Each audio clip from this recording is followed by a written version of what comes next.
The expedition's final message began with two reassuring words, "All well."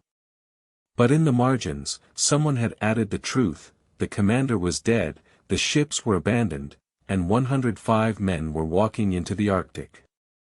None would return. By the end, you'll know what destroyed the Franklin expedition, why its officers concealed their danger until escape was impossible, and what the dead left behind that Britain refused to believe. In May 1845, Britain sent 129 men north to finish one of the greatest geographical prizes on Earth, the Northwest Passage. Sir John Franklin commanded two reinforced warships, HMS Erebus and HMS Terror. Their names sounded ominous, but almost everything else inspired confidence. The hulls had been strengthened with iron. Steam engines allowed the ships to move without wind. Their bows could force through young ice.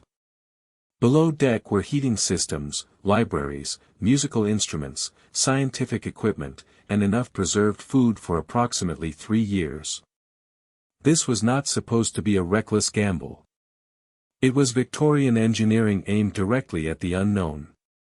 You can imagine the mood as the ships disappeared over the horizon. Britain had mapped oceans, defeated empires, and planted its flag across the world.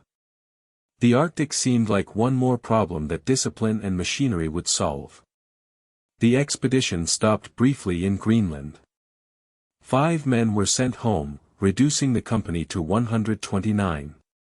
Then, in late July, whaling crews saw Erebus and Terror waiting for favorable conditions in Baffin Bay.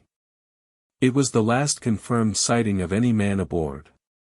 The ships sailed west, and vanished.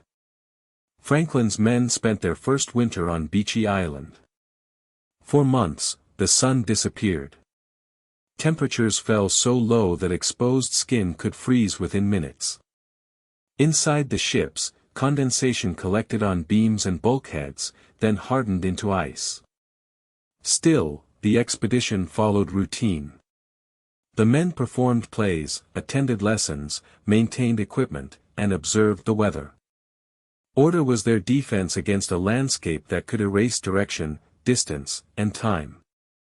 But 3 sailors died during that first winter. John Torrington was only 20. John Hartnell was 25.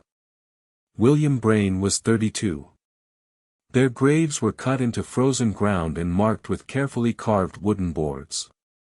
3 deaths among 129 men did not yet mean catastrophe. Tuberculosis, pneumonia, and illness were common aboard 19th-century ships.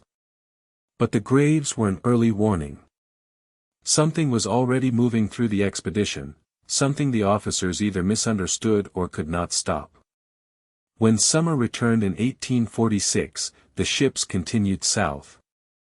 Then the ice closed around them near King William Island. 1 winter trapped became 2. The floating fortresses had turned into prisons. At first, no one panicked. Arctic expeditions routinely disappeared for years. Franklin had supplies, experienced officers, and ships designed to survive the ice. But 1847 passed without news. Then 1848. Franklin's wife, Jane, demanded action. The Admiralty sent search parties by sea and land. Rewards were offered. Explorers entered the Arctic from multiple directions, calling into a white emptiness that gave nothing back. The search eventually became larger than the original expedition. Dozens of ships and thousands of men would take part. Yet Britain searched with a dangerous assumption: Franklin's disciplined naval crews would behave like disciplined naval crews. They would remain near their ships, maintain formal camps, leave recognizable records, and follow established escape routes. But Inuit witnesses described something different.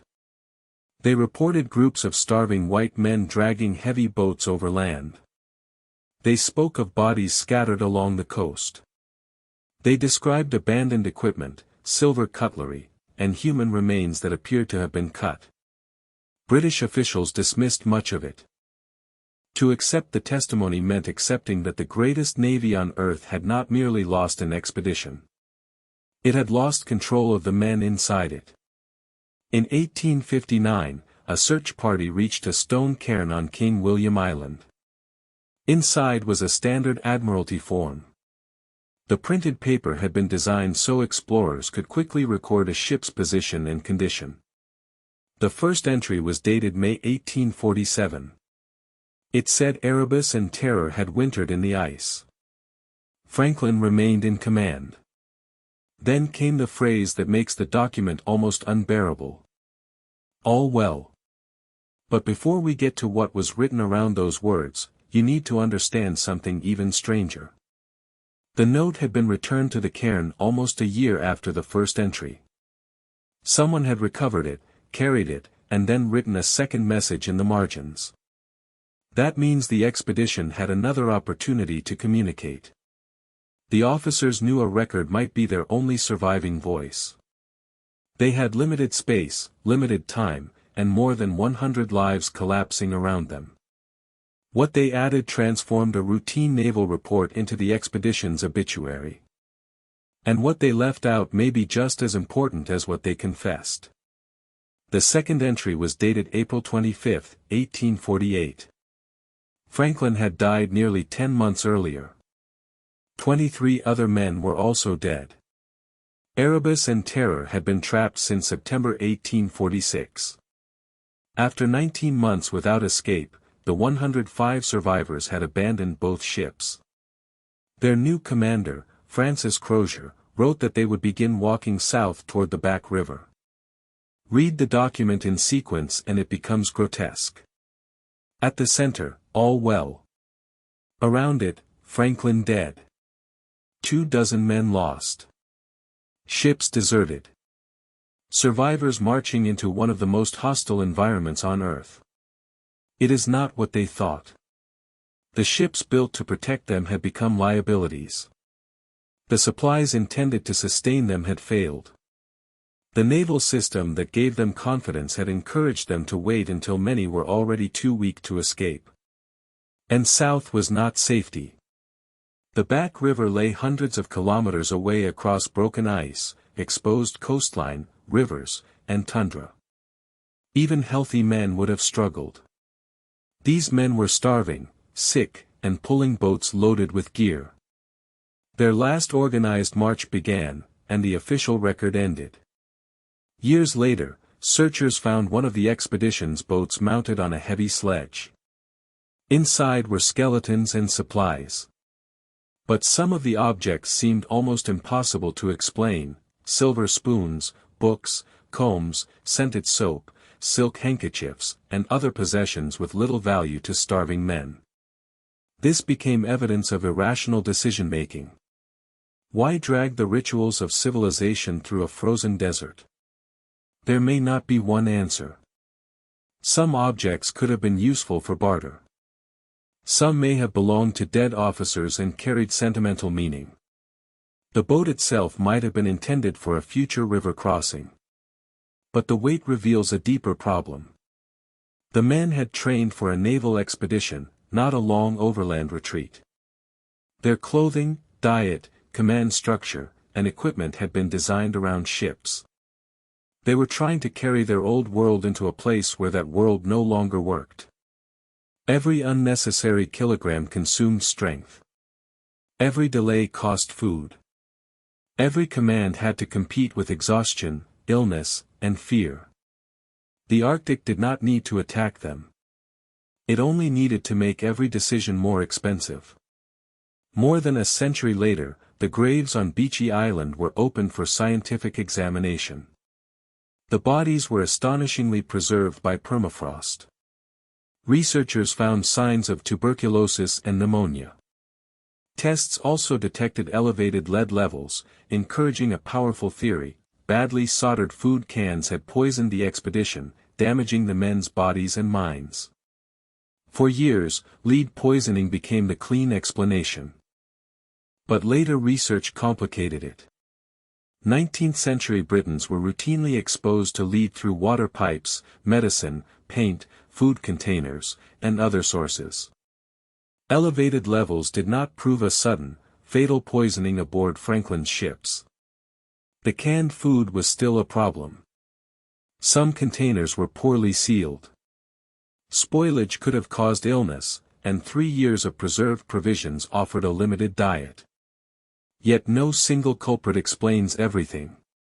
Cold. Tuberculosis. Pneumonia. Scurvy. Malnutrition. Contaminated food. Exhaustion. Psychological decline. Each may have weakened the expedition at a different stage. That is the darker possibility. There was no dramatic moment when Franklin's mission failed. The men were dismantled one system at a time. The final answer did not come from the Admiralty. It came from Inuit testimony and the marks left on human bone. Inuit witnesses had described starving survivors and bodies with missing flesh. British explorer John Ray reported those accounts in 1854. The reaction was furious. Charles Dickens publicly attacked the credibility of the Inuit, arguing that British sailors would never descend into cannibalism. But modern examination of remains from the expedition's route found cut marks consistent with deliberate removal of flesh. Some bones had been cracked or broken. Later analysis identified signs consistent with pot polishing, damage that can occur when bones are boiled and scrape against the inside of a metal container. That is the hidden proof behind the final message. The expedition did not end with one mysterious force. It ended with the collapse of every assumption that launched it. The ships were not invincible. British supplies were not automatically superior. European methods were not better adapted to the Arctic than generations of Inuit knowledge. And naval discipline could not protect starving men forever. The phrase, "all well," was never the truth of their final year. It was the last surviving fragment of the moment before they understood. The Arctic was not the thing that had failed. Their entire idea of mastery had. For more than 160 years, Erebus and Terror remained missing. Then Inuit knowledge helped guide searchers to the wrecks, Erebus in 2014 and Terror in 2016. Both were found beneath Arctic water, astonishingly intact. Their locations confirmed what outsiders had repeatedly failed to understand. Oral histories preserved geographical clues long after official records disappeared. The wrecks may still contain documents sealed inside desks, cabinets, or storage compartments. In the cold darkness, paper can sometimes survive far longer than expected. Perhaps one day, another journal will be recovered. Perhaps it will explain why the ships were abandoned, whether survivors returned to them, and how long the final groups remained alive. But the essential story is already visible.